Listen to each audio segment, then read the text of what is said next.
know ourselves. We know what our mission is. We know why we want to do things. We know why we don't like people. And if we don't know those things, then we shouldn't be in WWE. My God. Thank you for clicking on to the Gorilla Position YouTube channel. I've got a question for you and you. Do you want a free case of beer? What? Are you bored of buying the same old beers in the supermarket? What? If the answer is yes, is the answer yes? What? So annoying. If the answer is yes, head to Beer 52 and you can claim a free case of 8 beautiful craft beers. They're delicious, trust me. Just head to beer52.com/GP. That's beer52.com/GP. And all you have to do is pay a very small amount of postage, $5.95, and then you can claim your beautiful case of free beer right now. Beer 52 is the biggest beer club on the planet. Each month they'll send you a case of beer from a different part of the world. What a brilliant way to broaden your craft beer horizons. Beer 52. Oh, hell yeah. All right. Free. Snubble Juice Session India Pale Ale. Very nice. Hoppy but light. Goes down very easily. I can nail a few of these. Absolutely. This Smash Galaxy Session IPA really goes down really well. Very smooth. And it really doesn't matter what your tipple is. Crisp, refreshing lagers your thing? Oh, hell yeah. Big, juicy pale ales. Oh, hell yeah. Tropical IPAs. Give me a hell yeah. Sumptuous stouts. Hell yeah. Do you like any beer then? What? And by the way, if you don't like dark beers, simply choose the light-only box. Simple as. Also included in the case, the award-winning Ferment magazine and a couple of tasty snacks too. And get this, Skills, you can pause or cancel your subscription at any time. But I don't want to cancel. I'm just saying you can. Oh, okay. That is how good Beer 52 is. To get your free crate of beer, 8 beautiful craft beers, light or dark, your choice, just head to this website, beer52.com/GP. If you're a fan of what we do here at Gorilla Position, this is truly an incredible way to support us, to help us out. Claim your free crate of Beer 52 beer, and it's a win-win. People can watch and listen to our content. They can watch WWE monthly pay-per-views, Raw, SmackDown, watch that all whilst enjoying beer. I mean, can I get a hell yeah? Do it now, beer52.com/GP. Enjoy the video.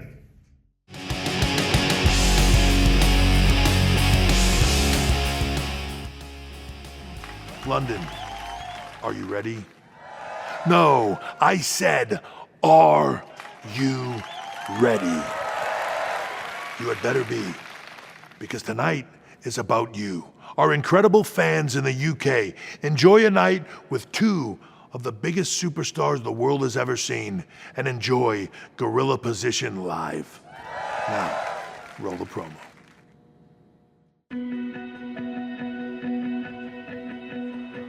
What does it mean to be a fan?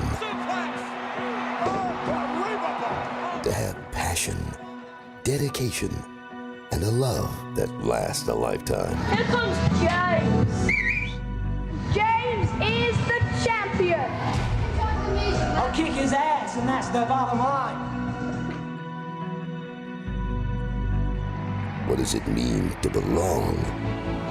To share in the drama, the excitement, the unpredictability.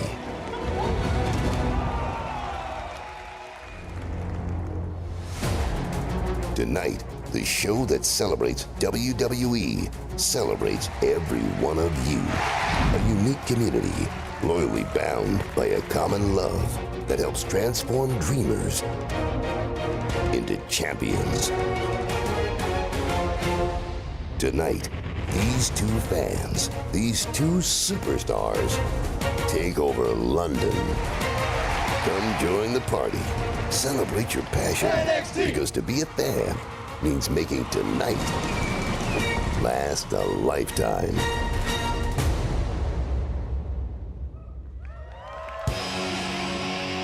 And now, WWE Championship Collection presents Gorilla Position Live.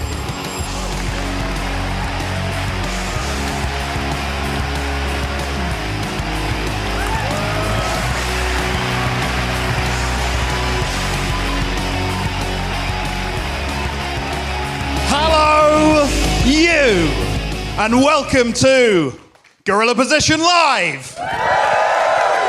Thank you very much, one and all, for coming out this cold December night. My name is James D'Lo, your host and your guide through the wonderful world of WWE. I've got a question for you. If you are ready for hashtag WWE GP Live, give me a yowie wowie. Pathetic. Awful. We can do better than that. I'll tell you what, let's add some 316 into the equation. If you're ready for hashtag WWE GP Live, give me a hell yeah! Hell yeah! Thank you! A proper reaction for a proper champion. Don't you want me? Without further ado, let's bring out two superstars who have flown all the way to London from North Carolina just to see each and every one of you. They're here for nothing else other than GP Live. Together, they bookended WrestleMania 35 with big championship victories and made a bit of history in the process. Ladies and gentlemen, Gorillas. First, please welcome former Universal Champion, the architect, the newly turned Superbad, Seth Rollins! It's a hell of a setup you got here, man. I didn't realize it was like this. Yeah, we got money, Seth. Good on you, man. Wait, how much? Come on. I kid. We negotiate off stage, you know that. You know that, and there was some negotiation to be had, let me tell you. I think it's about time the man came around. Please give it up for your Raw Women's Champion and the one that stood tall in the history-making main event, the first ever female main event in WrestleMania's 35-year history. Ladies and gentlemen, Miss Becky Lynch! Seth, has she turned you around on mint chocolates yet? 100% not. No. It's rotten, it's disgusting, it's terrible, let's get it. No, don't do that. Get it away from me, Don't is do what that. I'm saying. I'm hungry, get it no. away from me. Yeah, no good. I appreciate you sharing the wealth, but I'm hungry. And you're ruining our expensive sets. Oh, well. I have so many things to comment on, by the way. Go on. Just sitting there watching all this. First of all, the puppies of podcast. Love it. Amazing. Sounds like something I'd come up with. And then, Skillet. Isn't that the people that do the Raw entrance music? Yes, it is. Yeah. Not the same person, sadly. Okay. The set would be a lot more impressive. So he doesn't do the entrance music for Raw? That guy doesn't make the music? I guess not. Different skillet? There are multiple skillets in the entertainment world? There's two. There's the one that does the Raw theme tune, and then there's that one. We got the worst one, sadly. Oh, yeah. He hasn't even turned up on time. Tragic. Becky Lynch, Seth Rollins, thank you so much. On behalf of everyone here, thanks so much for being at GP Live tonight. Let's start simply. How are you both? Are you feeling good about being back in London? Because I know you were here for the UK tour. Oh, I love being back in London. I love this place. I will say, I honestly, it used to intimidate me. Like, it's very old. It seems like it's real wise and stuff. You know, I used to always feel like it was onto me. But in recent years, I love it. There's so many cool little places, and you find like Camden and Brick Lane, and there's a place that I like to go for oatmeal that's really good. Porridge, if you will. So you've brought up food. My first question was going to be about food. Any sort of go-to meals that you have when you're in London? Don't say fish and chips. I legitimately was about to say fish Were you and actually? chips. Okay. We got in very late last night, and the only thing that was available on the Uber Eats was fish and chips. But they were delicious chips. We ate probably too many. Mushy peas? I don't know what you just said. And I'm not going to repeat it. By the way, do you like our WWE Championship Collection figurines on the stage? Look at the... What is this? What do we have? Can you see the Seth and Becky ones there? There's me. There's a face. You go there. Oh, there I am. How cool are you? Oh. Yeah, I'm all right, I guess. Becky Lynch? I'm so cool. So, yes, thank you to WWE Championship Collection, our wonderful sponsors. Now, Seth, coming to you first. What made you fall in love with this business? Is that I feel like with wrestling, it kind of gets in your blood. I feel like you watch it and you're enamored with it, and you get hooked by a character or a match or an event or the spectacle. What was it for you that got you hooked in? Yeah, I mean, it may not be a popular answer in 2019, but the honest answer is Hulk Hogan. And no need to Mildly boo. popular. Yeah, so I mean, I was hooked as a kid. He was the first thing I saw, and he was like a live-action superhero. So it would have been the equivalent of a kid seeing like Spider-Man or something like Iron Man like that, you know. But in real life, I got to go to a live event. My dad and my uncle took me, and I was blown away. And went home with Legion of Doom shoulder pads and bought up everything Hulkamania. So yeah, I mean, I was hooked, man, from then on.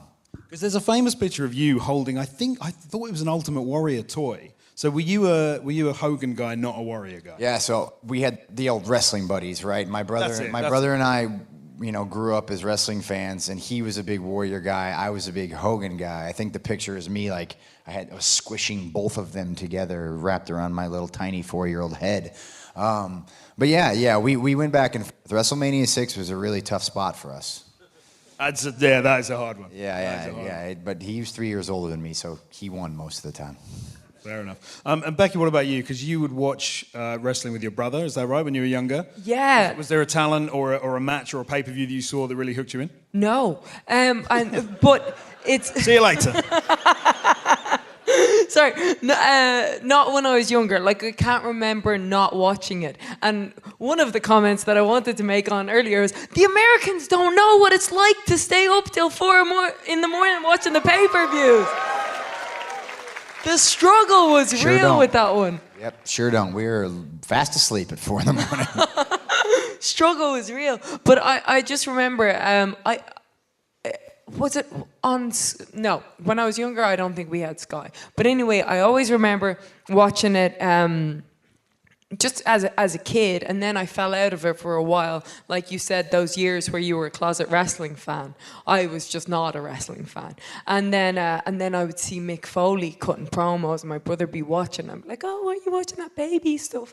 And but I would just get hooked in by his promos, and that was what did it for me. Because then I'd be like, oh, just call me when Mick Foley's on. And so then I'd come and watch his promos, and then I'd stay for everything else. And I think the first time that I remember being really emotionally involved was the Hell in a Cell, him versus Triple H, when he lost and then was going to retire. And I just remember being up at 4 in the morning, just crying my eyes out. And I was like, oh, wow, I really care about this thing. That's awesome. He never retired. Is he retired? Yeah, he kept coming back, didn't he? No, I think he was forced into retirement. Yeah, I think that's true. He'd probably still do it if you asked him. I think that's probably true. Seth, you wrestled for various indie promotions. Ring of Honor, of course, you were their champion. You were considered one of the first sort of internet darlings, if you like. The business has changed so much now. And we see WWE and NXT sort of working with these promotions. Back then, I feel like it was WWE up here, indie promotions down here, but now there's a lot more collaboration going on. Did you ever think that talents like yourself would be able to influence so much change in WWE? Because it's really happened over the last few years. God, I think somewhere in my stubborn, like, you know, early 20-something brain, I thought, oh yeah, I'm gonna make a difference, right? We're gonna change things, but it always seemed very out of reach, because at the time when I was in Ring of Honor, you know, WWE developmental, whether it was OVW or FCW, was just churning out these kind of copycats of each other, right? You had like these, I don't know, the Stasiaks and the Gendraks and the O'Hares and like these guys that were 6'5", and they all had a certain look, right? And I think we didn't fit that mold. And we relished that, you know, in Ring of Honor and on the indies, and that's how we created our own style. But yeah, I don't know, man. I don't think I ever really thought that we were going to be able to make any headway in that direction. Guys would get signed, plucked away here and there, but nobody was really making much of a difference, I suppose, until maybe CM Punk and Daniel Bryan, I suppose, were kind of the first two to really sort of, you know, push the style and push the smaller guys forward a little bit. But when you came in, I guess there was a lot of hype around you because of your work for Ring of Honor. Did you feel pressure coming into WWE? So I think the hype worked against me, because at the time, developmental Florida Championship Wrestling was not NXT. So all the awesome stuff that the guys are encouraged to do now, the types of matches you see, the Gargano Ciampa matches, like that style was completely, like the coaches were telling me not to do that. They were saying, you're going to do what we want you to do. You need to change. What got you here is not going to get you there. It was just that's not a knock on some of those coaches. They were great guys, but they were being told what WWE wanted at the time was not what I was bringing to the table. And the only one that really was like, you know what, man, do you, was the late, great American Dream, Dusty Rhodes. Absolute legend. He had such a huge impact on so many talents, didn't he? He just believed in you, man. He was not, he didn't fit the mold in any way, shape, or form, but he was one of the best of all time when it came to storytelling and promos and all that stuff. And when he saw somebody with some sort of potential, he never wanted to change you. He didn't want you to be what they wanted you to be. He wanted you to be yourself. And I think being that in this industry is what's going to make you successful no matter what. And it's tough when you get to WWE because there are people, and some of them will try to rip and tear you apart and mold you and turn you into something else. But if you just stay true to who you are and you have someone like Dusty who will give you that push and that pat on the back, it really goes a long way. Dusty Rhodes, ladies and gentlemen. And Becky, what were your early experiences like? Because obviously back then there wasn't really a great women's scene in WWE, but I felt like you were forging a good career for yourself. You were traveling, you were working in California, Canada, with Shimmer out of Illinois. Yep. You traveled to Tokyo, France. So I feel like you were making a good living at that point? Or like, what are your memories from the early days? So I wasn't making a good living, but I was surviving. I remember going to Canada and getting paid $30, and I was like, "What is this? This is free money." Because normally I'd pay to do it. I would pay to come over to England and train over here and do tours and just do whatever I could to get as much experience as possible. I remember moving over to Canada when I was 18, and I'd gotten 2 roommates online, and at the time that was so dodgy. It's so crazy now. We just jump into cars with strangers and all this kind of stuff. But back then it seemed mad dodgy. But I was fine. I was safe. I survived. Here I am. And I had met a guy called Scotty Mack who did a show in Ireland a few years ago. He knows Scotty Mack. Love Scotty Mack, man. Scotty Mack's a legend. Look him up. Scotty Mack, ladies and gentlemen. Scotty Mack. And he was telling me about how amazing the Canadian scene is in Vancouver. And I was like, I have a cousin over there that I've never met, so I'll be safe as houses. And these 2 lads that I've met on the internet. So I show up, and I actually, side note, I taught Kyle O'Reilly's first wrestling class. So that's a little side note. I mean, I bloody love a side note. That was a brilliant side note. Great fact. I had no idea. Thanks a million. Welcome a million. And so then anyway, I ended up in this Canadian promotion, ECCW, and they didn't have a lot of women. It was me and Miss Chiff. What's her name? Miss Chiff. Sorry, Miss Chiff. CHIV. Miss Chiff. Miss Chiff, ladies and gentlemen. Oh, Mischief was awesome. Do you remember? Oh, of course I remember Mischief. She was great. Really? I believe so. Oh wait, I think we're thinking about mischievous. Sorry. Oh. Mischievous. Okay, yeah, these are 2 different people. Yeah, all right. yeah. Mischief was awesome. Mischief was awesome. Not awesome. Do you remember Mischievous? No, I don't know. Oh, okay. We're really getting an insight into their home life, aren't we? I love this. But anyway, so it was me and Mischievous, and we had matches, and they were actually poor Mischievous. She wasn't the best, but we made it through. We had decent matches, and so eventually I made it up to $50, and but I still couldn't afford to live in my nice apartment with the 2 lads from the internet. So I'd have to sleep on friends' floors and whatever. But then I got they liked the matches so much that they decided to make an all-girls promotion called Supergirls, which is where I met like Natty Neidhart, and then we ended up going to Japan, doing a tour of Japan. I ended up main eventing Quirk and Hall at only 18 years old. Tagging alongside Aja Kong and Gran Hamada and legends like that. And then from there I would just kind of hop back and forth around America and around Canada and Japan and whatever. And then my visa expired in Canada, so I had to go back to Ireland. And then I was living with my ma. God, does anybody have an Irish mom? Oh, you know what Irish mammies are like. God bless us. And so she was always asking, she was like, what's your plan, what's your plan, what's your plan? And I was like, well, I'm going to go back to college eventually. I wasn't. And because I couldn't point to WWE and say, I want to end up there, because the girls were having bra and panties matches. And you know, my ma is an Irish mammy, you know? Like, we're very Catholic. We're just always in bodysuits constantly. And so I didn't have any answers for her, and she kept at me. And then one time I come back, I get hurt in Germany. And I come back, and my eyes and bits hanging out of the socket. And I'm wearing sunglasses and a hat. And she's like, what are you doing with those sunglasses on? Inside. And I'm like, well, you know, Mom, wrestlers and rock stars, we're allowed to get away with it. She's like, take them off. Take them off. And my freaking eyes hanging out.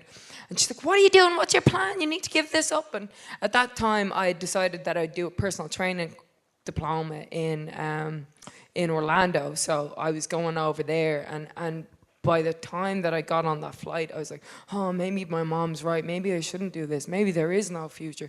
So I call her from the payphone. I'm like, Mom, I'm sorry. I want to come home. She's like, no, you're not coming home. You're giving up everything. You're not sticking with anything. You're going to go through this and do this. So anyway, so then I ended up in Orlando, giving up wrestling and not having a plan. So that backfired on her.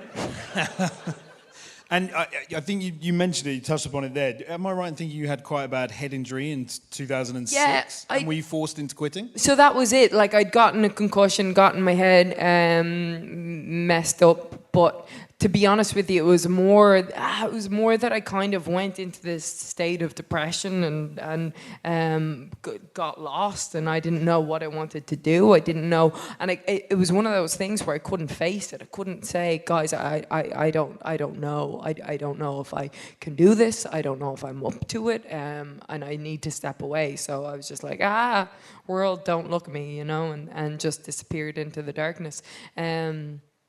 And that just haunted me with guilt for years. Even when I got signed with WWE, even when I made it up to the main roster, I still felt that guilt and that shame of leaving this thing that I'd loved so much, that had given me so much, that had given me this identity, and that I just abandoned it. It just filled me with shame for years. I'm sad that you felt shame. Oh, well, you know, you kind of iron these things out, and you realize that if I didn't do that, if I didn't give up at the time that I did, then I wouldn't have come to NXT at the time that I did. I wouldn't have had all those journeys. I wouldn't have gone and done acting and done stunt work and stuff. Other stuff that probably got me signed more than wrestling would have got me signed. Or if I did get signed when I was 19 years old, I was such a loudmouth idiot, I would have gotten fired in a week. Let's talk about NXT. It's changed a lot over the years. Seth, I mean, huge part of NXT. Lest we forget, NXT's first champion. You were there when it became a proper thing, not Titus O'Neil falling over a barrel. Although I loved that, as much as I loved that. But how were your experiences in NXT? Like, can you both remember the calls that you got? Where were you? Who called you? And what was that sort of transition like up to NXT? NXT was still in a weird transition phase. You know, Triple H had been tasked with taking over developmental, and so everything was sort of on the down low as far as what the transition out of Florida Championship Wrestling from Tampa in a little warehouse. Can I say? You've said it twice now, so let's go with yes. In a little warehouse down in Tampa, Florida. and into, the Performance Center in Orlando. We didn't know what any of that was going to look like. The words Performance Center hadn't been thrown about at all. We just knew that there was some changes that were going on. And let me preface this by saying, at the end of FCW, when Triple H had taken over, before NXT began, what they would do is they would, every few months, they would have these weird tryout shows in the warehouse that they would bring in Triple H and a lot of the writers from Raw or SmackDown, and we would just have to have cold matches in an empty arena, and no one would clap, no one would make noise, and we'd get done with our 5-minute match, and then everyone would just be sitting there staring at you.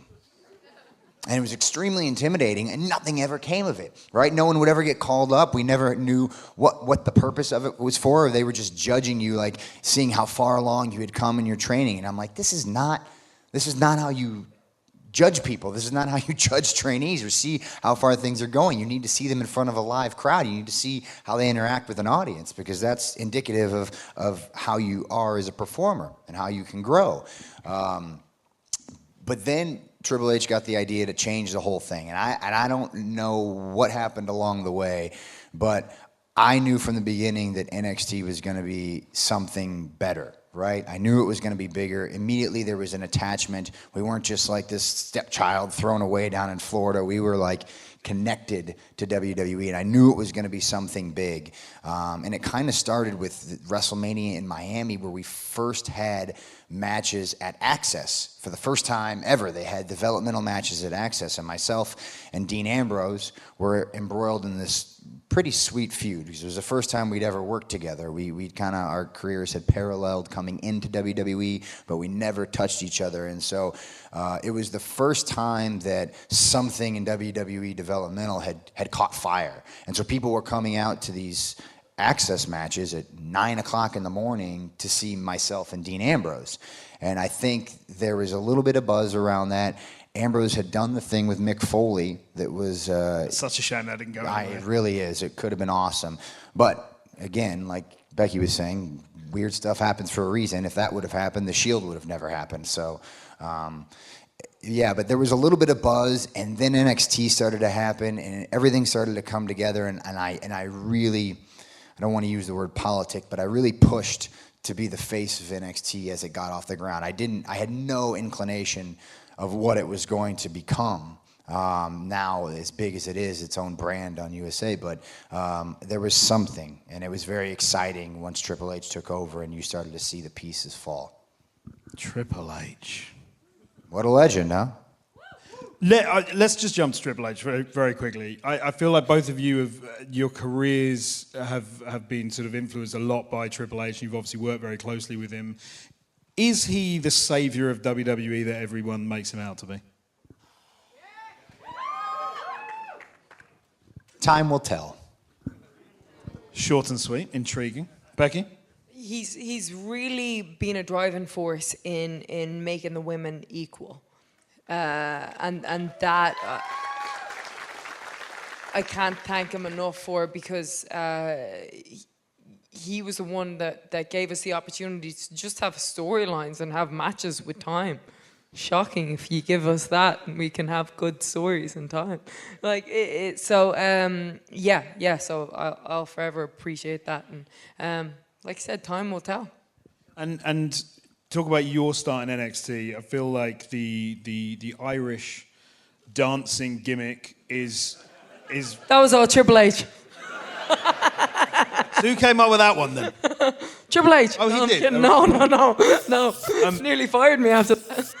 No. But that is a far cry from the man who we all know and love now. Right. Yeah. God. Really, though, if you can go from that to main event in WrestleMania, anything is possible, isn't it? So I can't really remember how it came up, but I think I was taking the piss one day and did it. And some coaches loved it. But this was also at the time when Emma was doing that, and it was like the hottest thing going. So they were like, oh, dancing works. I'd forgotten about the Emma thing. I legit forgot. Right. I forgot about that. Yeah, so this was like all the rage. So this seemed like it would work too. Can we have a quick jig now? No.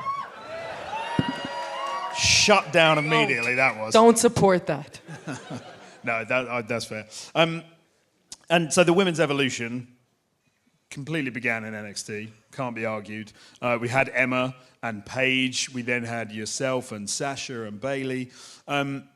Between the four horsewomen, talk to me about that chemistry. Was that formed through a sort of friendship outside the ring, or is that a chemistry that comes about when you're actually wrestling? How did that friendship form? I think it was a bit of both, actually.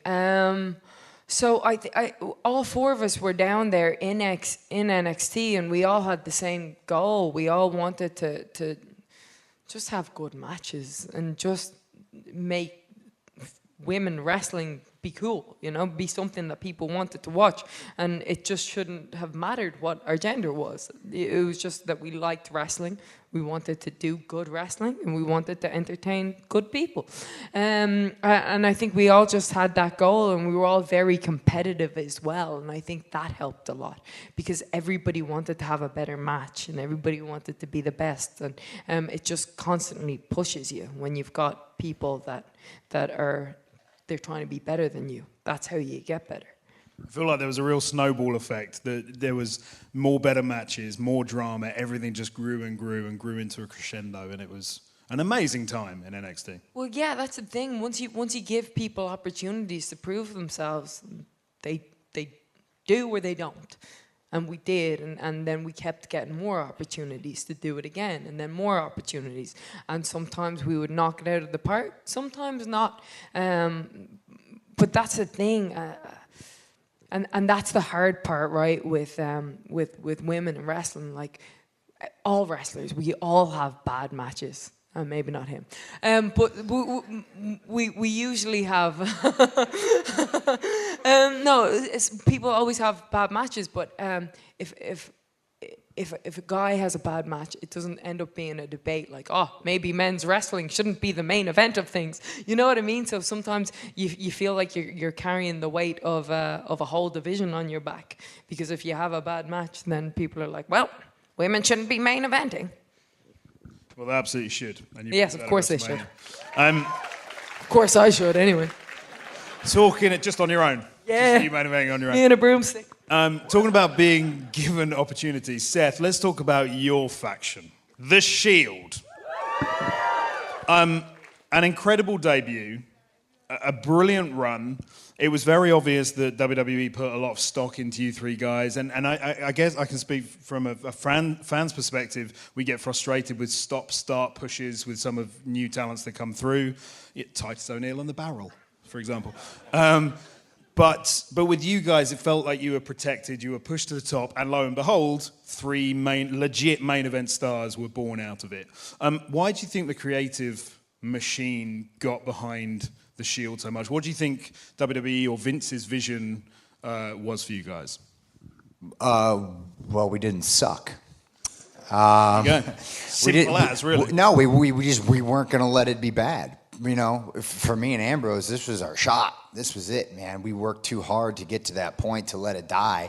And he and I were close in FCW, and so we had the same, sort of what Bex talked about with the four horsewomen, where you've got that same mentality and you've got people to push you.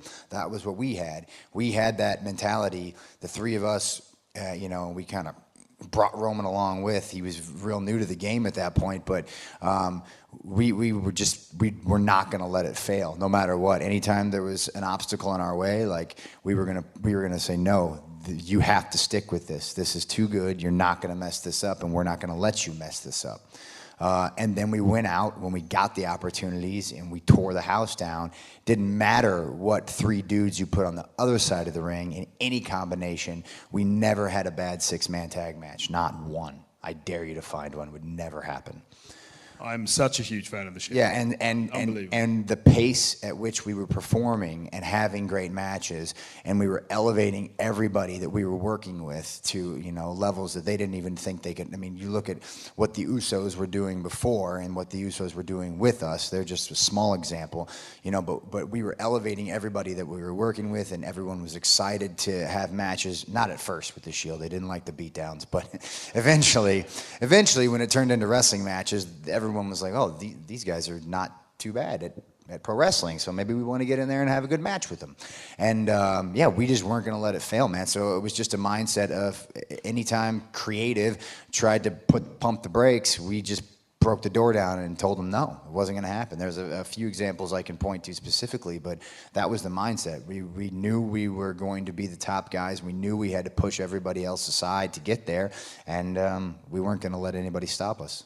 So it really is a mentality thing. It's a mindset. There's a story about Shawn Michaels where he wrote about it in his book. He was talking about being backstage at a pay-per-view. There were queues of talents waiting to get in to see Vince.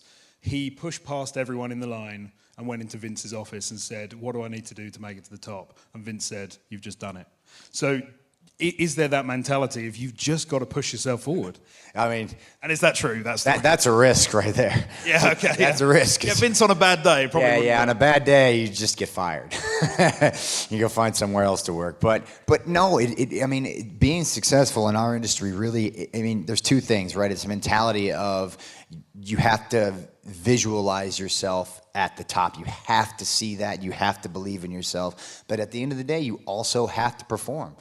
You can't your way there. Sorry, did it again. You Fourth swear in half an hour. You can't because the audience is the ultimate judge and jury, you know. There's Vince, but then there's you guys, and if you guys don't buy into it, then it only goes so far. And so if you go out there and you stink up the joint and you do that time and time again, you're not going to get opportunities from the audience. Vince is going to see that, and you're off. So, you know, you have to walk the walk too. It's not just about, you know, it's put up or shut up. It really is.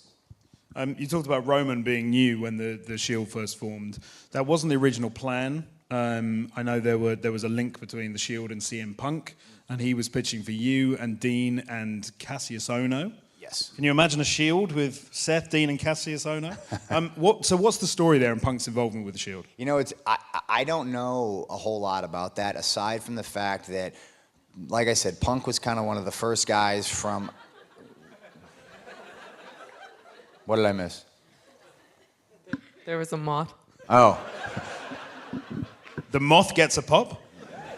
Leo Rush, right? Is that this thing? That moth is probably cooler than Leo Rush. Oh! I kid. I love Lionel. Anyway.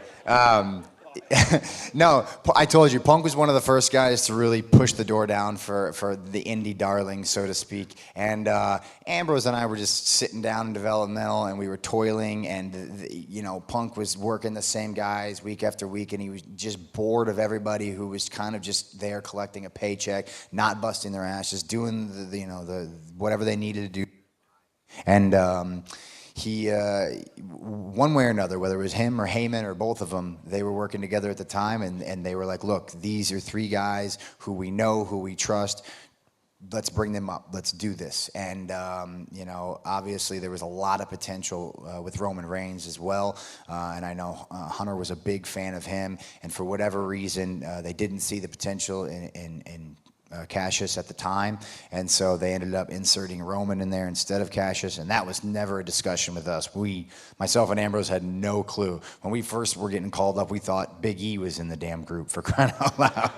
We thought it was the three of us and Big E. That was going to be the Shield. No, Big E was being brought up for the Ziggler thing with AJ at the time, but yeah, we were getting called up at the same time, and I remember being in like a group and no one really telling us what was happening, and we were just like, why? This seems so weird. Why is Big E involved with this? You imagine that man in a tactical vest? Now you can. But yeah, no. I think of little else. Yeah, you know, I've said a lot of negative things about Punk over the last few weeks. I meant all of them. But But he did help me out a lot in the beginning, and he is responsible in some form or fashion for getting myself, Ambrose, and Roman the opportunity. He helped get our foot in the door for sure. I do want to ask you very quickly about CM Punk. Obviously, you've made your thoughts very clear that you'd like a match with him. Do you believe that this Fox deal is the start of his journey back into the WWE ring? And are you hoping that's the case? No, I don't. I don't think it is. Man, I don't know. I really don't. I don't know where his head's at with all of it. It seems to me that he would actually rather talk about wrestling than be a wrestler. Maybe he's afraid. Maybe it's just been too long. I don't know what his situation is. So I would love to have a match with him, WrestleMania or somewhere down the line. If he's open to it, I would be more than willing. I think it would be a hell of a match. But, it depends on where he's at, physically and mentally. Would everyone here like to see CM Punk versus Seth Rollins? Fairly unanimous. What's both your relationships like with Vince McMahon? And how involved is he creatively? Because I think fans are very quick to, widely sort of blame Vince if they're not happy with something they see in the product on TV. How involved is he day to day on the creative side? And also, if you could sort of run creative for a bit, are there any changes you'd make? What would you do with the product? You want to take this one, champ? I don't know. God, being part of creative is so hard, right? And we all have opinions, and God, being a wrestling fan's hard, right? Because we all have opinions, and we want to see things a certain way. I don't know. There's so much content. There's so much freaking content. There's 7 hours of WWE a week, for crying out loud, and that's without a pay-per-view. I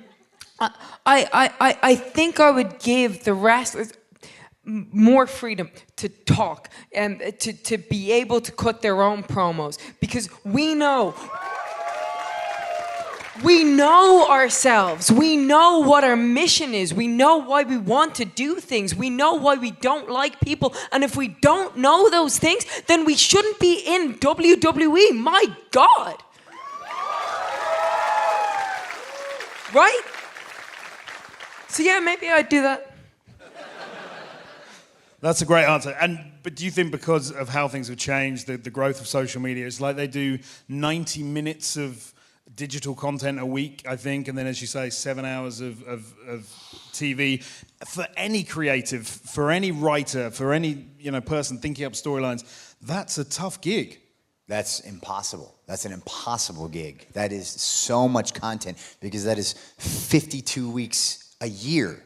And that, like you said, that's not even counting pay-per-views.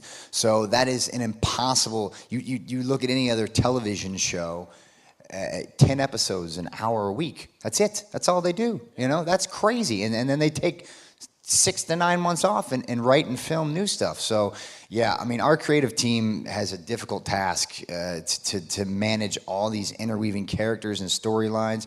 And then, we're the only real entertainment product that gets direct feedback from our audience, and then that plays into what happens the next week. Right? And so it has to be immediate because of the response you guys give us. And with social media, there's so much less patience than there was, way back in the day, because everybody's got an opinion and everybody now has a forum to express that opinion in some collective manner. And so it's just a very hard thing to navigate, especially from a long-term storytelling perspective, because, if something is amiss just 1 week, it's like, well, we're up in arms. We want something new, and then we take that into account, or creative does, and they go, and then it's a giant mess, and then you go, oh, this sucks, because they don't know what they're doing. So it's just everybody's got their opinion, and we're all trying to sort it out. And sometimes it's awesome, and it creates this incredible stuff like the women's evolution, and you get women main eventing WrestleMania, or you get Kofi Mania. You get cool stuff like that. And then sometimes it's a debacle, and you get Dana Brooke and Batista on Twitter. Where did that come from? Dude. I mean, honestly. So who knows? You know, it's just a mess, and so I don't know what the answer is. You know, there's so much content. Do we do less content? Is that even possible? Is more freedom a good thing? Do we let people sink and swim and get them out? I don't know. It's a mystery to all of us, I think, and we've all got some sort of opinion, but who knows what the answer is? Oh, and also, I love Vince. Vince is not the problem, guys. I love Vince. Just trust me on that. He's not the problem. There you go. Do you like social media? That's her thing, man.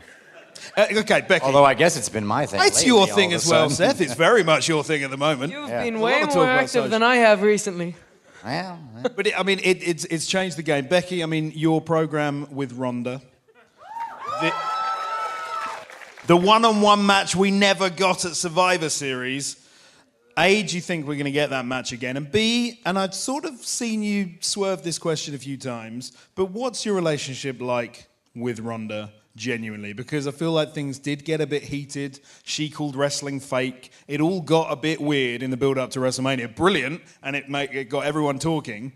But how do you think social has changed things? And also, you and Ronda Rousey, mates or not? So the way I use social media is when it was coming up to WrestleMania, I killed Charlotte and Ronda online. I killed them. I murdered them. Yes, you did. I sure did. And they kept coming back for more. I was like, lads, hang it up. But that was because I was trying to establish myself. So I was punching up. Right now, it's...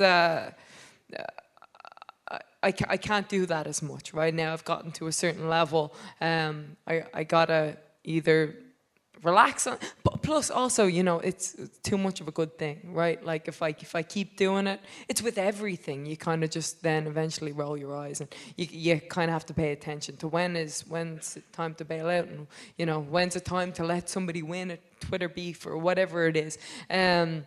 So now I feel like I don't need to use that method to establish myself as much. Now I've become more established.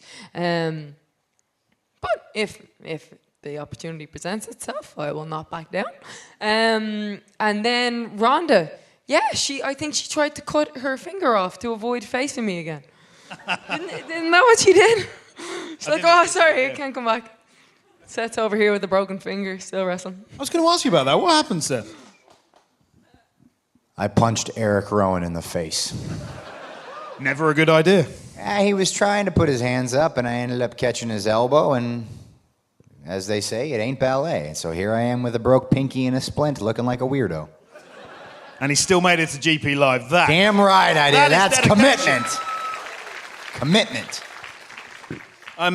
Just going back to the Shield, Seth, I want to talk. I couldn't not talk to you about Dean's turn on the Shield, the night, one of the more emotional nights in Raw's near 27-year history. The night when Roman came out as Joe, told the world that he was battling leukemia and had to leave. How did the decision come about to turn Dean on that night in that way? What were your thoughts as a group on that decision and how it all went down? Well, that was so no one knew about that announcement that Roman made to start the show. There were maybe a handful of people that were aware that that was going to happen. Myself and Ambrose were not two of those people. It was kept very close to the vest for a reason. The plan was to do that turn that night before the diagnosis came through that week. Roman had gotten some testing done. It was irregular within, a month before that. So they had him do some extra testing and, figured out that his leukemia had returned. And so it was all up in the air. But the plan was still to do the turn. It was going to happen that night. After the announcement was made and we got all the emotional stuff out of the way,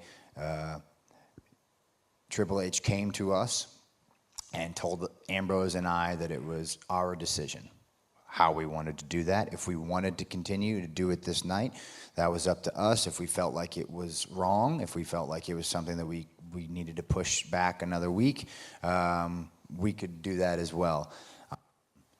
Ambrose and I decided collectively that it would be best to do it that night. We thought the emotional response would be proper, and that Roman, he wouldn't mind. It's pro wrestling, you know? And so we're in the business of telling stories, and a lot of that involves emotional roller coasters. And so we wanted to do that, and I thought from a storytelling perspective, it turned out really well. Had we carried the story better after that, it would have been an awesome rivalry going into WrestleMania, but you know, things changed, and so I don't regret doing it that night. I just wish we would have had a better opportunity to have a good story moving forward after that, instead of Ambrose just having to cut promos about how the crowd makes him sick and all that nonsense. Yeah, he's been quite vocal about creative since he's left WWE. What's the relationship like with John now? Is there any legit beef about him being gone and where he's gone? Oh, absolutely not. I never had any beef with him for leaving. I mean, he's or just at the beat of his own drum. We were all kind of talking contract-wise. We knew his stuff was up, and he, he decided that he didn't want to stay, and that had nothing to do with wanting to go somewhere else. He was exhausted because of the process and wrestling 200 matches a year and traveling an extra 100 days on top of that for 6+ years or whatever he did. Just was beating him into the ground, and his elbow wasn't getting better as much as he wanted it to. So there was never, any beef with him on him leaving at all, at no point. So I think some of the comments that I made after that were misconstrued. I never had a problem with him leaving or anything like that. I thought some of the stuff he said on the Jericho podcast was a little unnecessary, and I thought it was, is one of those things where he couldn't handle the pressure, and it's not for everybody at that point. And that's all I was commenting on when I was commenting on, him leaving. I wasn't like, oh, you betrayed us and left. Absolutely not. I sent him a text on his birthday, which was a few days ago, and wished him well, and I hope that he's good, and he seems to be doing great at AEW and New Japan, and so I wish nothing but the best for him and his lovely wife. And their great dog. Blue's awesome too. Did he reply to that text? He did. He said, thanks, brother. Yeah. Short and sweet, to the point. He's short. Short. No. Not in that way. Not that way. Lots more interview questions to come in part 2. Let's very quickly wrap up this part on a high note. I just got to talk to you about WrestleMania 31. We talk about these WrestleMania moments with sort of Hollywood grandeur and what they mean. That image of you holding up the belt with the pyros in Santa Clara, spinning the belt over your head, such an incredible moment, one of the best WrestleMania moments ever. When did you find out about it, and what was going through your mind? Because I imagine, if you could tell little Seth, that is your future. Little Seth, young Seth. Young, I should have used the word young. If you could have told little boy Seth that was your future, that's even worse, isn't it? Young Seth. I really didn't think this would be a thing. We're wasting time, I've been counting down. If you could have told your 6-year-old self that would be your future, that's pretty cool, right? Well, little Seth. I had to. Yeah. Becky's laughing a lot.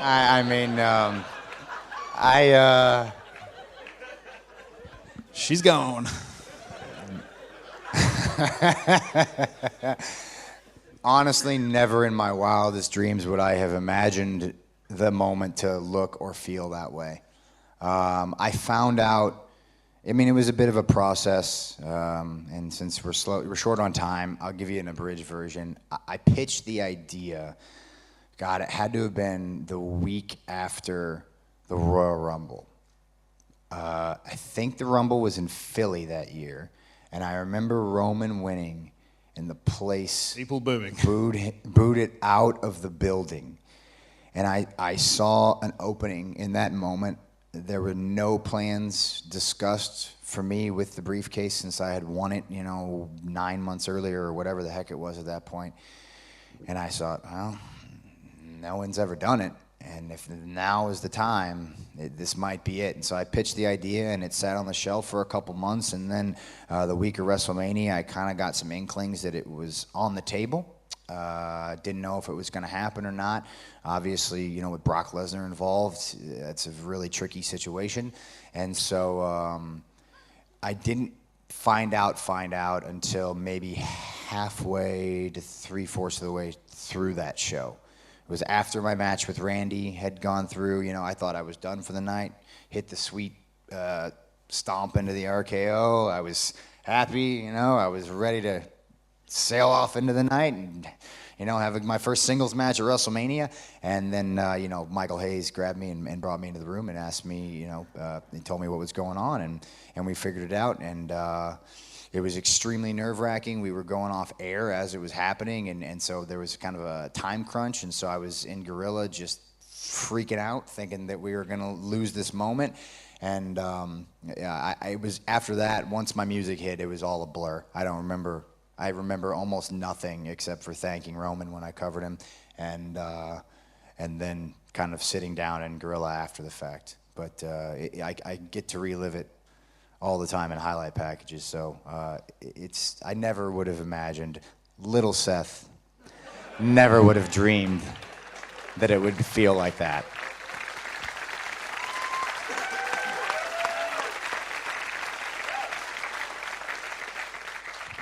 Little Seth's heist of the century.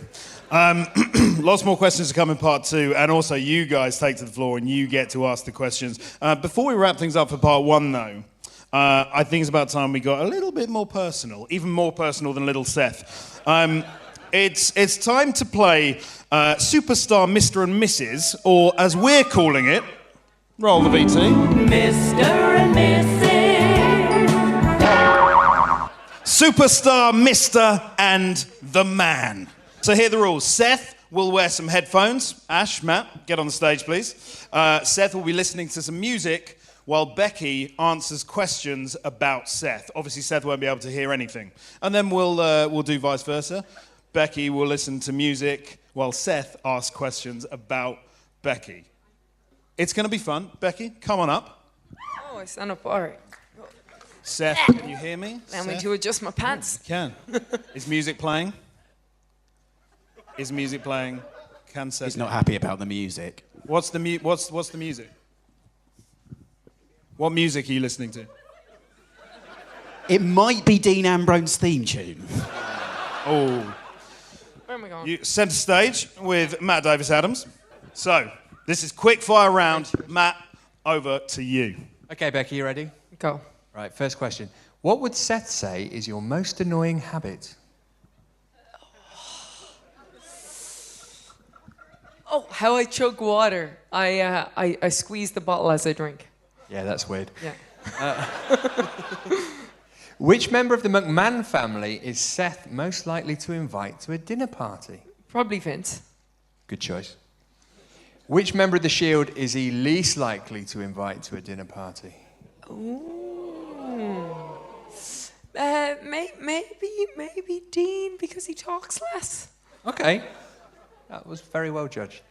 If Seth could choose anything to eat for dinner, what would he order? Oh, God, he eats whatever the hell he wants. Asshole. Pizza.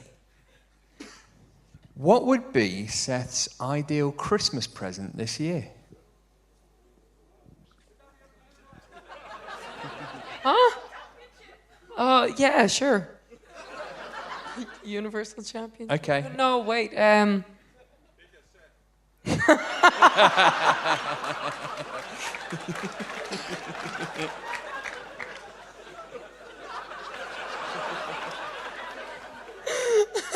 that's down to Becky, surely. Okay. Woof. Yeah, WWE Championship. Okay. No, that's not what he'd pick. I don't About know. like a nice Christmas jumper or something. God, yeah, no. maybe a month off, a month vacation. Okay. Yeah, I'll take that. Let's just say that. Who does he prefer, Rock or Austin? Austin. Brett or Sean? Sean. Really? What's been Why Seth's... was that a boo? Yeah, I wondered that. Oh, okay. But they're both deadly, to be fair. Like. What's been Seth's most embarrassing moment on TV? I think this moment right now, he's eating mint chocolate and he's embarrassing himself. Is anybody else? What's been his most embarrassing moment on TV? Oh yeah, maybe Hell in a Cell. Wow. Okay. We just made some headlines. Who was his first wrestling crush? Could be crush. Elizabeth. Okay, good choice. And finally, who would Seth want to induct him into the Hall of Fame? What? Who? Big Cesaro. Okay, nice. All right, well done. Okay, that was Becky's quick-fire questions about Seth. We're going to take the headphones off Seth. Seth, can you hear me?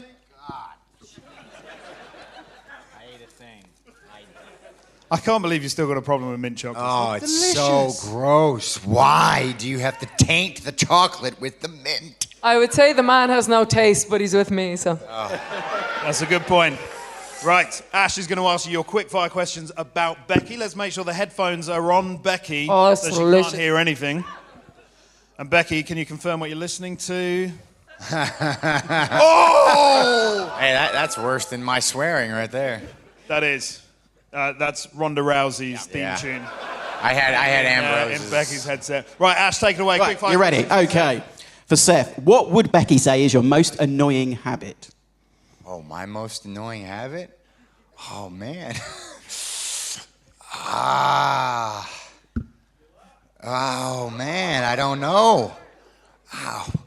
We've discussed this, but she lies to me, so I don't know. Maybe that I always have to beat her. Try to, anyway. I'm very competitive, so I always have to beat her. Maybe. Yeah, know the feeling. Which member of the McMahon family is Becky most likely to invite to a dinner party? Oh, probably Steph. I would say Stephanie. Fair dude. Which of the 4 horsewomen is Becky least likely to invite to a dinner party? Ooh. Probably Charlotte. Yeah. If Becky could choose anything to eat for dinner, what does she order? Oh, man. No. Don't let her trick you with that. It's not quinoa. It's not quinoa. Man, anything. God. Ooh, maybe, God. She does love some cauliflower crust pizza. Cauliflower crust? Yes. Okay, She's gluten-free, man. Yeah, Come that's on, true. Yeah, dog. that's true. Yeah, It's a okay. new thing. What would be her best Christmas present this year? Wait. She gets little Seth year-round. And that's the end of the night. This is an X-rated show. Apologies to the kids in the audience. Best Christmas present for her, from me to her, or from someone to her. Man, what would she love? Maybe some Pearl Jam tickets. Good one. Who does she prefer, Rock or Austin? Rock. Brett. Ooh, wait. Oh. Ooh, as a human or as a... God, that's tough. I've not been given that detail. As a character, shoot. That's really hard. There's a lot. That's a deep question. Well, your instinct was Rock, wasn't it? Nah, but that's only because they're buds. No, I'm going to go with Steve. I go with Austin. Steve. Austin, Matt. Austin. Brett or Sean? Man. Sean. Sean. What's been Becky's most embarrassing moment on TV? Oh, wow. Does the Irish jig count? I think it has to count. Yeah, It it's really gotta does. be it. Who was her first wrestling crush? Oh. That's her last wrestling Yes. crush. There's a ring on the finger. First one. Oh, yeah, it'd have to be Finn. Yeah. Yeah, Finn. And lastly, who would Becky want to induct her into the Hall of Fame? Ooh, you know what? Maybe Charlotte. Even though the least likely to the dinner party, I'd still say maybe the inductor to the Hall of Fame. Okay, cool. Should we get the scores in then, Matt? Oh. Okay, let's take the headphones off Becky. Turn that Ronda music down. That was tough. I may have failed miserably. So how well do Becky and Seth I'm not confident in this. know each other? Oh, no. Matt and Ash, over to you. Let's go through the answers. You go first. Okay, so the first question for Seth was, what is your most annoying habit? Was it the crush in the water bottle? Oh, what I think your most annoying habit is. Yes. What's my most annoying habit? I don't know. See? I'm so unbothered. I'm real chill. I'm a great wife. Pass? See, guys? I'm such an angel. I have no annoying habits. And what did Seth? No, it's just that I'm such an angel that I don't let anything bother me. I'm very zen. Buddha has a quote about it or something. Seth actually said that it was always has to beat her. Oh, that's right. Yeah, that's real annoying. Who would you, Becky, which McMahon would you most likely invite to a dinner party? Stephanie?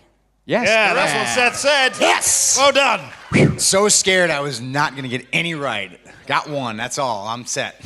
And the next one was, which of the 4 horsewomen would you least likely invite to a dinner party? Charlotte. Yes. Yes. Right so far. Well done, Seth. What would be, according to Seth, the thing that you would order for dinner if you could order anything you like? Eggplant. Close. Shoot. It's wrong, and also you've been living in America too long because you call it an aubergine. Aubergine. Shoot. Seth actually said you'd order a cauliflower crust cauliflower-based pizza. Oh. Which is a fair guess. I was false. Yep. I was too much pressure, man. Too much eggplant. I would accept both. Yeah. I was just on the spot here, but I would like that too. What does Seth think you'd most like for Christmas? I don't know. God, don't need anything. I'm such an angel. Yeah, maybe 2 belts. Okay, that's wrong. It was Pearl Jam tickets. Ah, okay, yeah. I'd accept them too. That's what you're getting for Christmas, by the way. Yeah. Try and act surprised. Come on, guys. Who do you prefer, Rock or Austin? Rock. Yeah. Should have gone with my gut. Dang it. Brett or Sean? Sean. Correct. I told yous. I told yous. What was your most embarrassing moment on TV? Irish jig. Yes. Fairness, Seth, I think we all got that one. Yeah, we got that one. Now, this is where it gets awkward. I didn't hear what you said for First Wrestling Crush, Ash. So maybe somebody... Oh, I remember. They all heard it. I remember what Seth said. Yeah. Okay. So, Becky, who was your first wrestling crush? Jeff Hardy. Oh, Seth said Finn Balor. I knew that. Oh, okay. I And knew Jeff Hardy, too. last of all, who does Seth think you would want to induct you into the Hall of Fame? Maybe Finn Balor. No, Charlotte. Charlotte. Oh, okay. So that is a total of 4 out of 10. I'll take it. Yeah, fair to mid. Solid F. 4. Okay. Very good effort. So, Seth, quickly we'll get through these. Your most annoying habit? Her most annoying habit. Yeah. Well, you gave it away. Yeah, the crush in the water bottle. It's really not that annoying. It's fairly endearing. But she's the only person I've ever met. Who drinks a water bottle like that? Oh, there's a few of you, right? There's a few, but very few. Okay. It's a thing from the islands. Easier to dispose of. I'm with you, Becky. Much easier to recycle. Which member of the McMahon family did Becky say you'd invite to a dinner party? Vince? Yes. Bang on. Which member of the Shield would you least likely to invite to a dinner party? Ambrose? Yes, correct. If you could order anything for dinner, what would you order? Pizza and a beer? Pizza's right, yeah. What Christmas present would you want this year? Oh, man. I have no clue. I have no idea. We said WWE title, Universal title, and month off. So it was a selection of them. Okay. All right. Rock or Austin? Austin. Brett or Sean? Sean. So we're neck and neck now. Most embarrassing moment on TV? This one might cause an argument. God, I don't even know what I've had so many. Really? Yeah, geez. That's a good one. Yeah, maybe that one, actually, yeah. Tripping over the barricade. Hell in a Cell. Wait, what? Hell in a Cell. Oh, Hell in a Cell. I took an audience suggestion. Suggestion. You threw me under the bus. Wow. Moving on, your first wrestling crush. Miss Elizabeth. Yes. And who would you want to induct you into the Hall of Fame?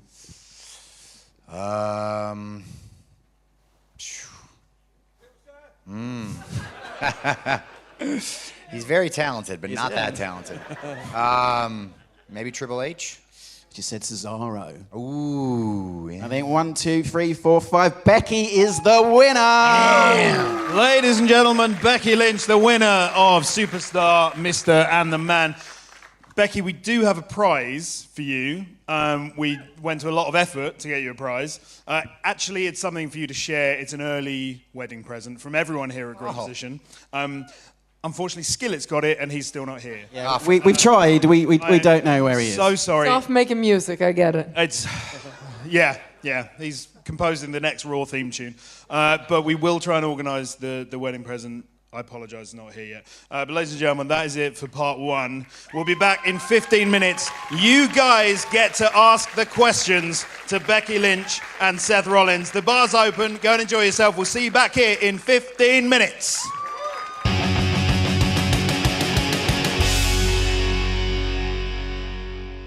Woo!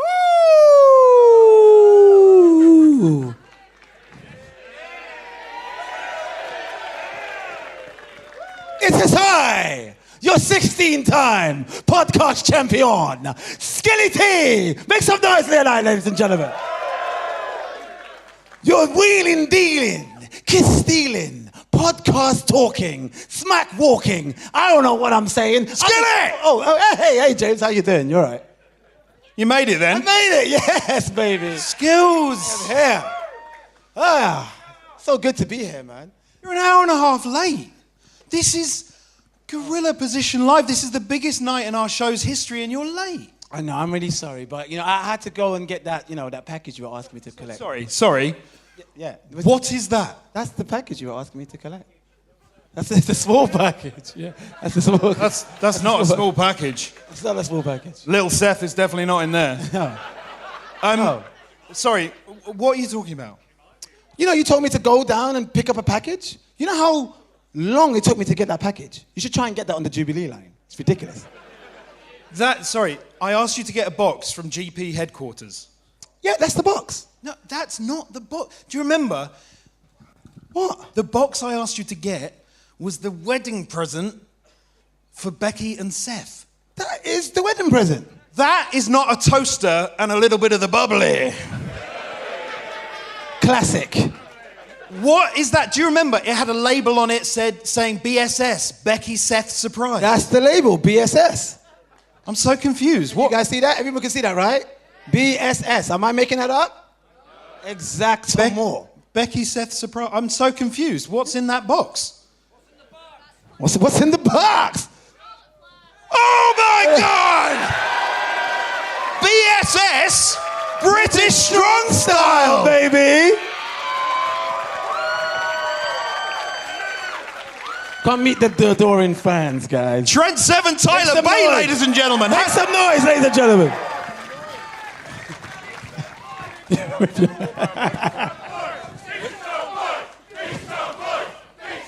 Can't do it. Lovely to see you. Thanks. Obviously, but why are you in a box? Is that how Triple H ships his talents from town to town now? James, you told me to bring Trent and Tyler here, so. Yeah.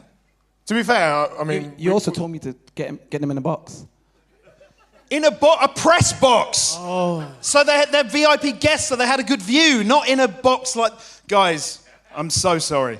It's okay. It's quite cozy in there. I'm so sorry.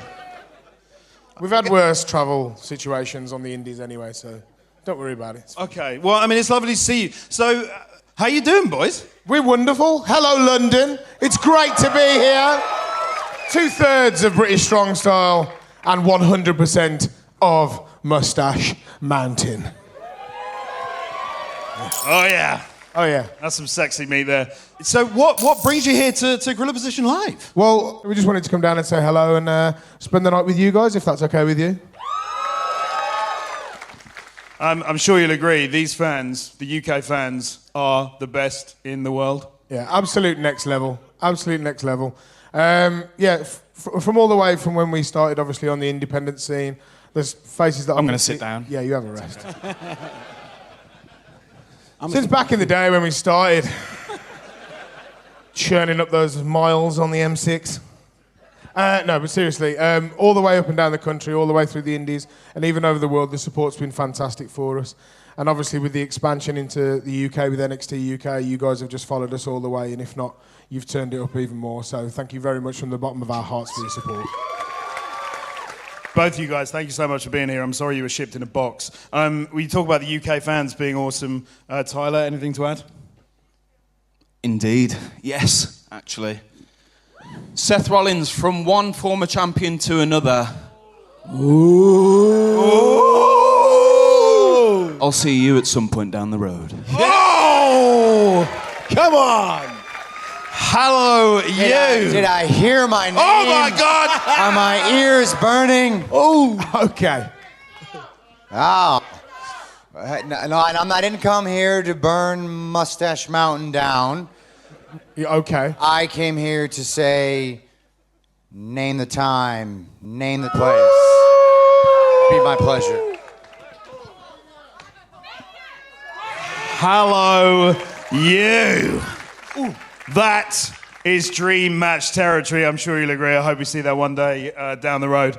Tyler Bate, Trent Seven, Mustache Mountain, 2/3 of British Strong Style. Thanks so much for being here at GP Live. Thank you for coming, guys. To be fair, this is probably a better gift than you guys had in mind anyway. So. I disagree with that heavily. I disagree with that heavily. This man does not have a toaster in his house. Oh, why you sell me out like that? Because it's true, and the man always tells the truth. You can hang, Trent Seven, Tyler Bate, thank you guys. Looks like you're in the middle of something. Bye-bye. All right, boys. Thank you so much. And I love toast. Skillet. Yes. Can I just confirm at this point? Yes. You haven't bought Becky and Seth their wedding present? Oh, God, no. Oh, good. I forgot about that. Embarrassing. Excellent. Okay. Right, you go out. Yes. Get in amongst the people. Join Matt and Ash. Take that box with you. Thank you, guys. Take love. that box with you. Thank you. Thanks, Skillet. Hell of a job on the Raw theme song. Sounds a lot like Nickelback. Is that or is that not the best Raw theme tune ever? I think it is. Wait, you said it's the best Raw theme song ever? I think it is. Oh. Wait, Papa Roach did it too? Nickelback? Dun, dun, dun, dun, dun, dun, right? I don't know. That's Cesaro's favorite. I'm partial to the Raw is War. Just the old Raw is War one I loved. Classic. So I've got some more questions, but also I want to throw this out to the people. Big thank you once again, by the way, to our sponsors of the show, WWE Championship Collection. You can see the awesome figurines, the magazine. They're brilliant. Check them out, herocollector.com/WWE. I just realized they got my tat. Are you? Oh, yeah. I thought you were checking out your own bum. Yeah, not the bum. Come on, that's flat. The tat, though, they got it. They do. Fairly accurate as well. Little Seth. That is little Seth. You hang out here, buddy. I really had no idea little Seth would be a thing tonight. Like wildfire. It's a thing. That way at all. Ba-da-bum. And speaking of the figurines, a lot of you will notice you will have had special Seth Rollins and Becky Lynch magazines on your seats, or for our posh VIPers in your goodie bags, you would have had magazines and some beautiful little pin badges. But if one of you in the room tonight wants to get hold of this fine collection of the WWE Championship Collection figurines, then you will have to get some killer questions ready for Seth and Becky. So I believe we have Ash. Yeah, I'm here. I'm over here. And Matt and Skillet. Yes. Modelled by Trent Seven. Oh. And young Tyler Bate. Oh. Do the wave. Yeah, thank you. Very nice. The jackets are off. They've been in that box for days. Right. Thank you, guys. Stay there if you like. Cool. Right, let's get some questions. Where have we've got hands up here. Where's our mics down here? James, I got somebody here. Can you see me? I can see you. Yeah. Okay. Coming to you first. What is your name? Lewis. And where are you from, Lewis? London. Okay. And what is Lewis from London. And who's your question for? For Seth. So, big fan of the slow burn heel turn thing that you did this week. So you've got the whole thing with the AOP now, which is great. Will anything kind of change with like your moveset, anything like that, or attire, anything like that, just to be a bit more vicious, a bit more? Oh, I don't know, man. It's a work in progress. I have no clue. So we'll see what happens moving forward. You know, I've been fairly consistent for the past 7 years. I plan on staying at that level. You know, change is always good as well. I've had a pretty cool character arc over the course of my career, and I've always added and taken away things as I've changed. And so we'll see what happens. I really don't have a good answer because I don't know. So it's a work in progress, man. That's the cool thing about what we do. And can I just continue that and don't take this the wrong way, but you do slime ball very, very well. What do you prefer? Do you prefer being a bad guy or a babyface? Is there a role you prefer? Because you're so good in the heel role. I prefer when people care. That's what I prefer. So whatever makes people care, one way or another, that is the role I fancy myself in. So I think for the past few years, I've enjoyed being the babyface. I thought that I've done fairly well at it, but the time has come to change and go in a different direction, and we'll see what happens. But yeah, I don't have a preference, man. As long as people care, as long as you guys are tuning in and showing up, then we're doing something right. And you've done so much right in your career, and such a big part of the babyface, Seth, was your program against Brock Lesnar, 2 big wins over him at WrestleMania and SummerSlam. What is Brock like to work with? Is he a laugh backstage? Oh, yeah. Bit of bants? Oh, he loves the banter, that one.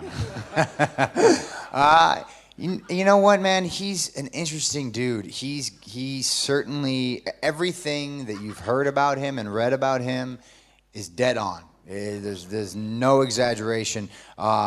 But the truth is, when you get to know him and you get the opportunity to get in there and earn his respect, because you do have to earn it, he is absolutely one of the best professional wrestlers on the planet, period. When he wants to show up, when he really wants to. He's changed the game. He's changed the game. You look at the matches that he has and the, just when he's in the ring, as soon as the bell goes off, you feel like anything can happen at any moment. And I don't know that there's any other performer in the history of our industry who's been able to do that consistently, for as long as he has now. So, kudos to him for carving out a special niche for himself. It's brutal when you're in there, but the payoff is worth it. The way I felt after the SummerSlam match, I could barely walk for a couple weeks, but it was an incredible moment for me. We were there in Toronto. It was an incredible match. We loved it. The splash from the very top of the ring post all the way down. Magic. Magic. Would Dean Ambrose say the same thing about Brock? Look, I probably not, but I've had that experience. I've had that experience as well. I've been on both sides of the coin, so I understand where Ambrose was coming from. Look, you go into a WrestleMania, you want to have the match of the night. You're wrestling Brock Lesnar. And, it turns out like it does. That happens. And Brock's, prone to that stuff sometimes. So just depends on which Brock Lesnar shows up. Fair dues. Who's got a question for Becky? I've got one down here, this gentleman here. Where are you, Ash? What's your name? And a GPT as well, I must say. Oh, good lad. Name and where you from? Bobby, and I'm from Coventry. My question is, so I recently listened to the New Day's podcast, and they were talking about names that they were given before they were called the New Day. And some of them were awful.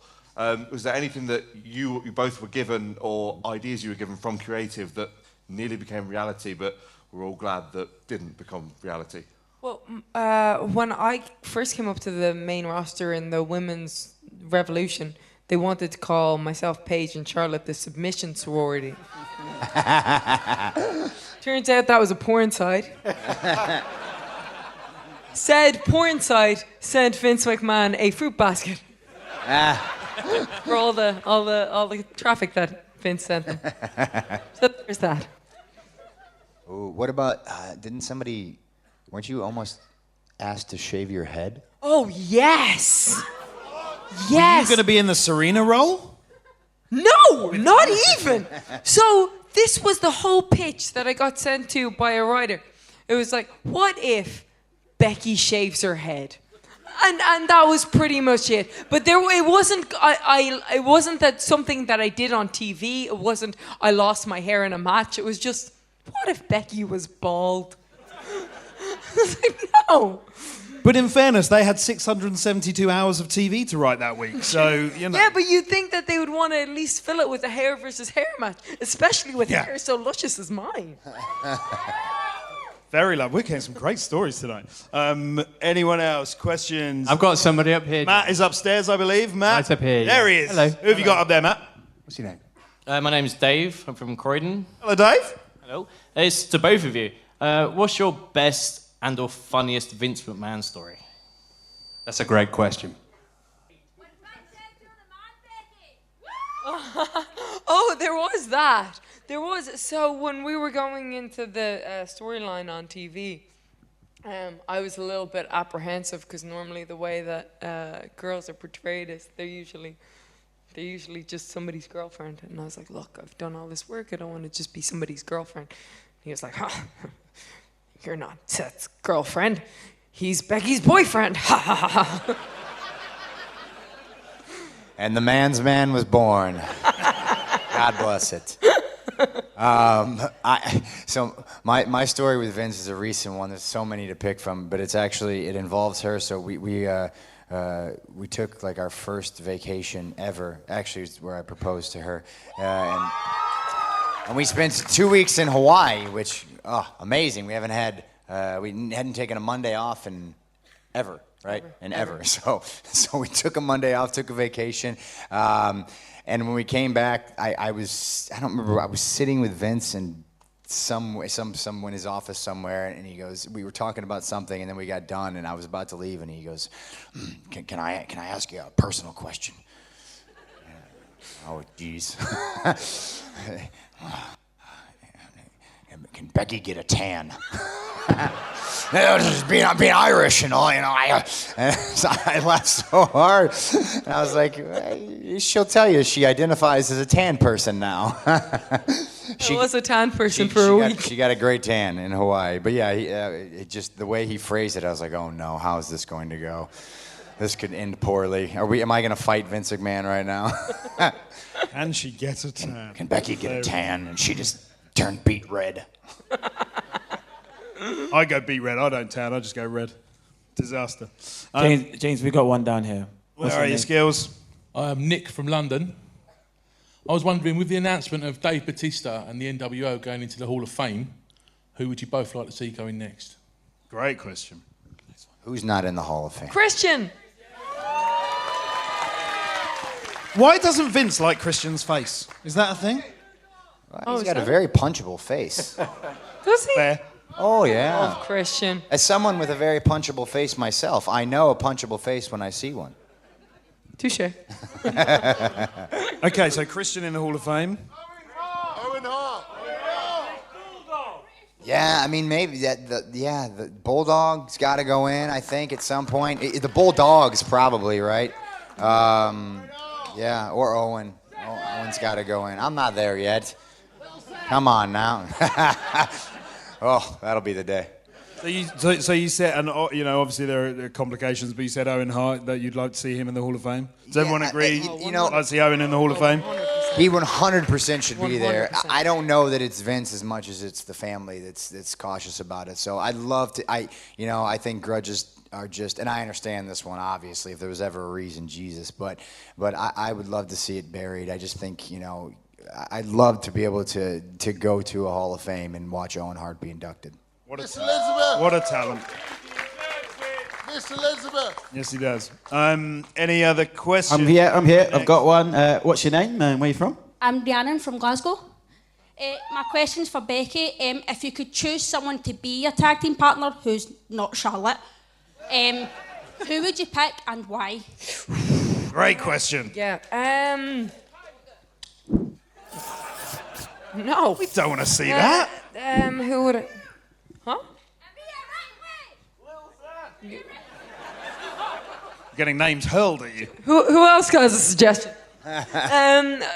Somebody I have enjoyed tagging a lot with is Naomi, and I can't wait to see her back.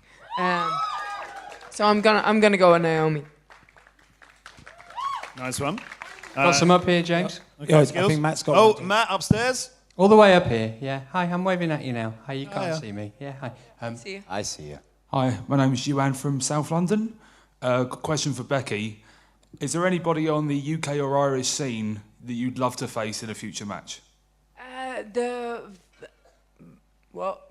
Martina, Session Mod. She's just hilarious. But then, the Valkyrie or whatever, what's her? On Queens. Yeah, she's awesome. Yeah. What? Oh, Katie, did somebody say Katie Harvey?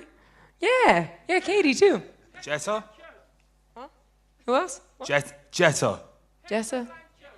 Oh, Tessa Blanchard. She's not on the Irish or UK scene. Yeah, that's a fair point. There you go. Next question. Yes, we've got Skills, this who have you young got? gentleman. I'm going to WrestleMania, so who do you think you're going to face?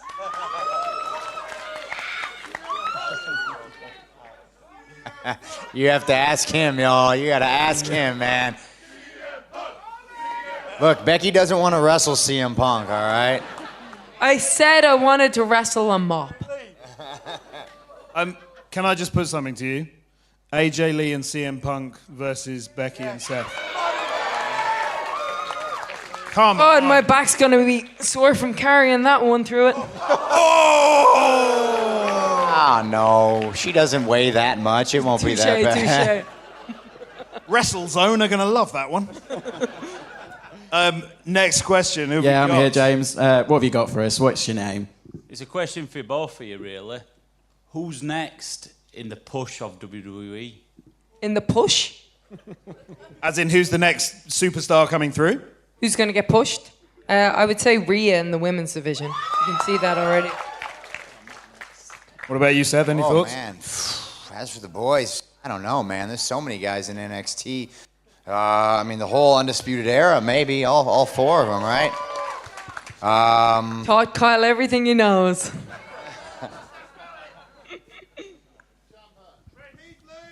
Yeah, oh, Keith. Yeah, right. Strap the rocket to that guy. What a showing. He was awesome. I hadn't watched a whole lot of Keith Lee before seeing him Survivor Series weekend, and just being in the ring with him, he's got a presence about him, man. I like that dude a lot, and he's a cool guy. Keith Lee, I'll take that one. That's good. And Becky, just quickly, Rhea Ripley is immensely popular at the moment. It feels like she's on a rise, as you say.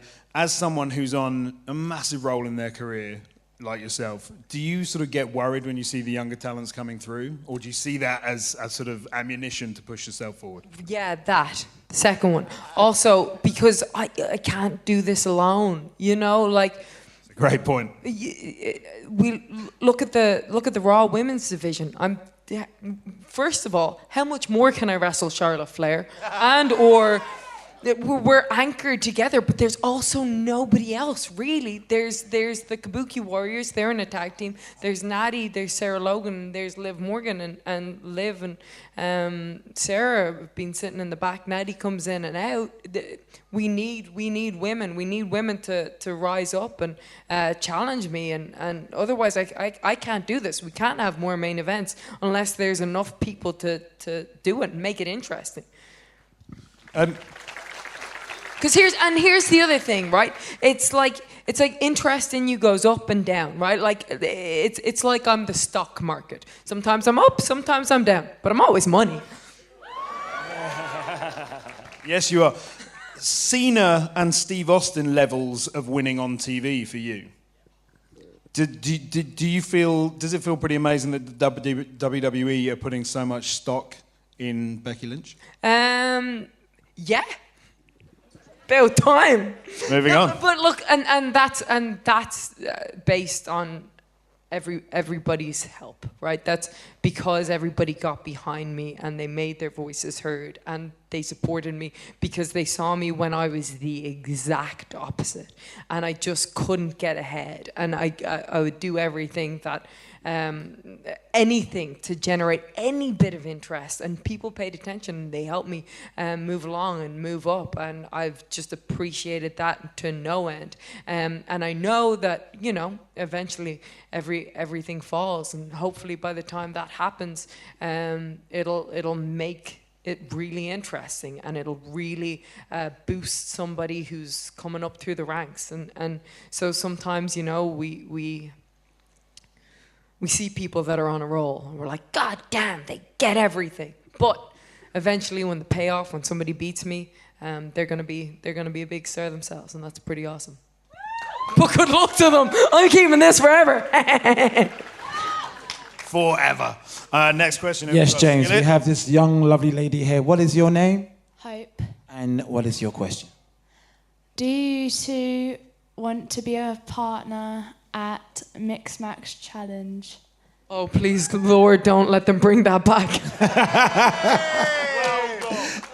God, that was just that was wrestling and dancing. It was dancing with the wrestlers or something like that. There were so many dance spots in that whole thing. Were you on it? Yes. Oh, who was your partner, Becky? I forget. Sami Zayn. Sami We were Zayn, the of ginger course it snaps. Oh my God. Of course you were. Well, we really tried to get this over, like, because could you imagine that with like 20,000 people going like this? But then somebody brought to my attention, not everybody can snap. I didn't realize. Imagine doing that and shaving your head at the same time.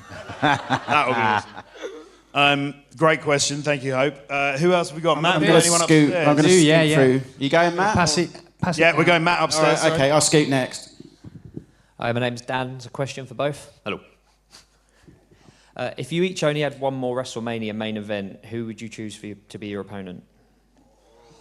Only one more? That is pressure. If. That is pressure. Oh, man.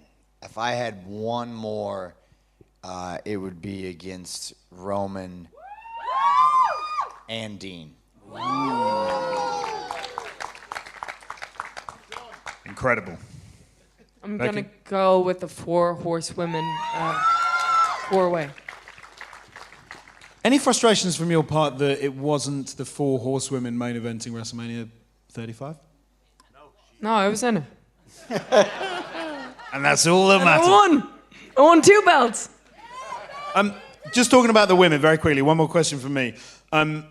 The women and the evolution has been growing and growing. We've seen, you know, the first ever Hell in a Cell match, the first ladder match is Money in the Bank. Everything's been growing and it's built to this crescendo.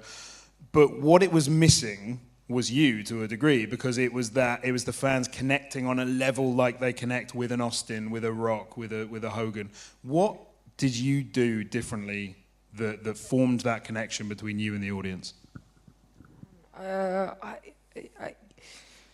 I think it was years of building trust and building a connection and building a bond. I think that was part of it. And then I think it was listening and just constantly trying to entertain people. And what I've always done is whenever I'm thinking of an idea, I don't think, oh, will my haters like this? I always think, okay, will the people that have supported me, will they like this? Will they love this? Will they be entertained by this? And I follow with that all the time, because too often I think we can get distracted by the very loud minority that we forget about the amazing majority that support us. And my fans are freaking deadly. So deadly. And I just appreciate that and run with it. Try to do my best. Great answer. Ash, I believe we're coming to you on the ground floor. Go on then. What's your name? My name is Ali. Where are you from, Ali? Where are you from? Stoke. No, cheers. I love Stoke. It's funny you talk about women stepping up to you, because my friend has bet me £30 that you can beat me in a thumb war, and I said that you can't. So, are you willing to take that challenge? I 100% am willing to take that challenge. Come on, get up here to the front of the stage and we'll do it. Thumb war. All right. All right. There we go. I do fancy myself quite a thumb war expert. And in the meantime, we've got a Very question. long thumbs. Yes. In the meantime, we've got a question for Seth. Yes. Oh, man. If you could face anyone past or present, who would it be? The Shawn Michaels answers haven't been popular tonight, but Shawn's my favorite of all time. He is the best. He's the one who changed the game for me, guys. You know, I was a big Hulk Hogan fan growing up, but Shawn was the first guy that I loved that was my size. And you look at our generation, I mean, those two kids, Trent and Tyler, me, AJ Styles, Daniel Bryan, none of us exist without Shawn Michaels. So Shawn would be the guy for me. That's a great question. Have we got time for another question? Becky, I mean, you're stood up ready for this thumb war. Have we got this young lady on stage? What's she doing back there, man? What is happening? She cheating? She getting something set up? She lost. She's in the box. She got a blade in her thumb. Watch out, watch out. Can you believe this is happening? Come on, nice and quickly. Thumb war, no. Becky Lynch. Oh, man. She's coming with a purpose, dog. She's coming with a purpose. The title's not on the line, is it? Wait, no, the title's not on the line. Challenge you for the up, up, down, down title on Twitter. Oh, okay. I don't have that anymore. Yeah, I don't know who has that. All right. Okay. 1, 2, 3, 4. I declare a thumb war. 5, 6, 7, 8. Who do we appreciate? Becky. All right. I mean, not at this moment. This is a tense moment. She snatched you. So fast. Oh! Unbelievable. So fast. Unbelievable. Shenanigans. I wasn't. No. We're done now. I wasn't prepared. Oh, wow. There you go. That was like a Brock Lesnar match right there. Holy cow. See, and now she's a huge star. You're putting them over left, right, and centre. Holy moly. James, do we have one more? Yes, Skillet, who have you got? Goodness. Hi, it's Kevin. Can I just say, this is Kevin Clifton. He's a very big celebrity over here. He is the Strictly Come Dancing, which is Dancing in the Stars in the US. He's the champion over here currently. He's a massive wrestling fan. Kevin Clifton, what's your question?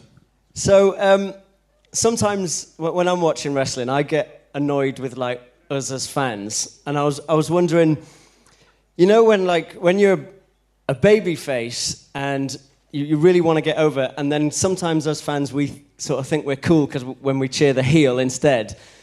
Does that get annoying for the wrestler involved or like backstage or whatever? Like say we've seen it with Cena, with Roman Reigns, and then the crowd starts going like, yeah, with you just recently, but like say when the crowd will start going, you can't wrestle to someone like Roman, and whenever I hear wrestlers talking on podcasts about someone like Roman Reigns, they talk about how good he is, but then the fans sort of think they know best and start doing their chants.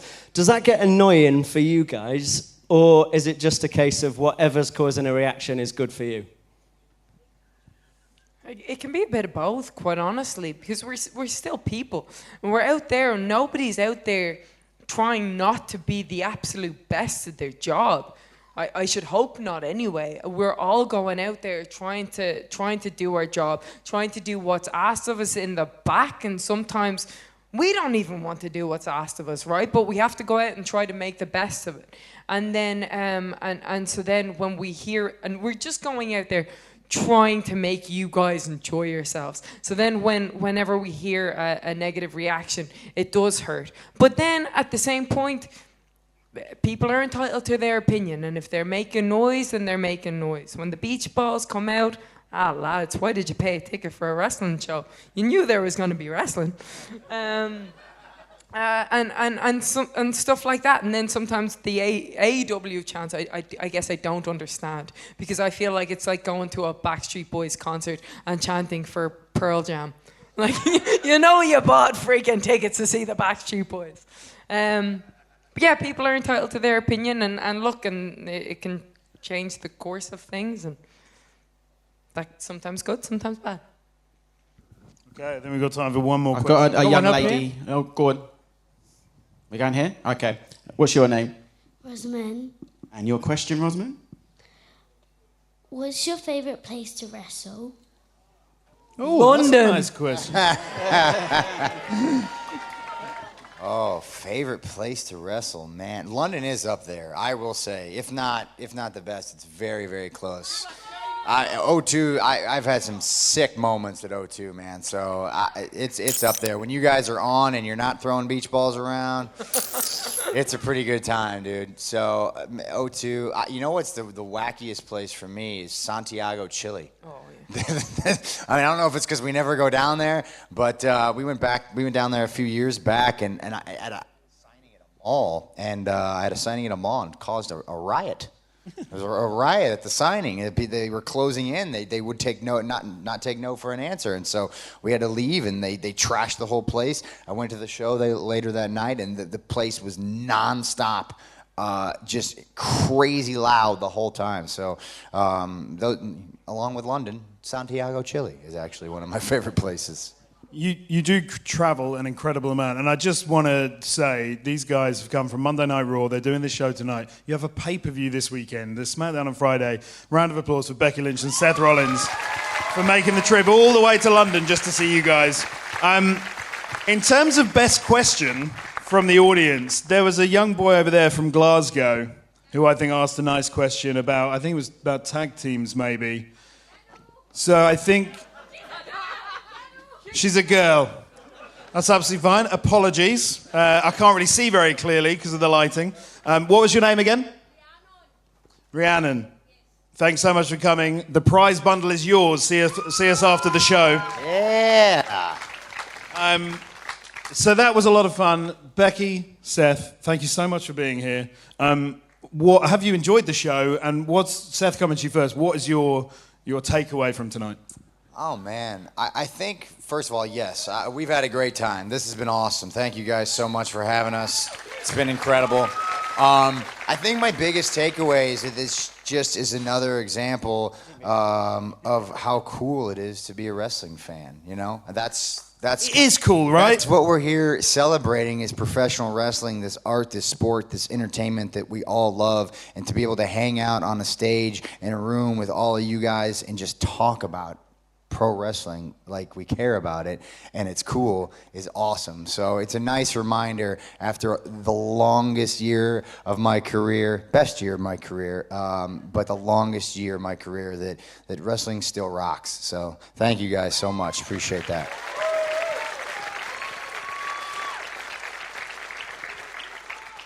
I love you for saying that. That's very cool indeed. And Becky, what about you? What's your biggest takeaway? I don't know that I could have said it any better. I would also just say I don't know what my takeaway is, but I know what I would like my takeaway to be, and that's I'm looking at that title belt over there. The Gorilla Position Championship. It's been a little while since I've been Becky Two Belts, and I think that would be the perfect way to end this night. Listen, that's a prime bit of real estate, that belt, right?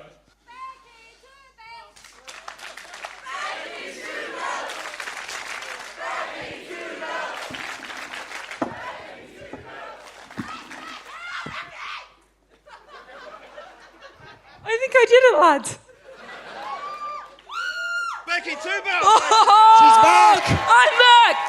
She's back. The bitch is back.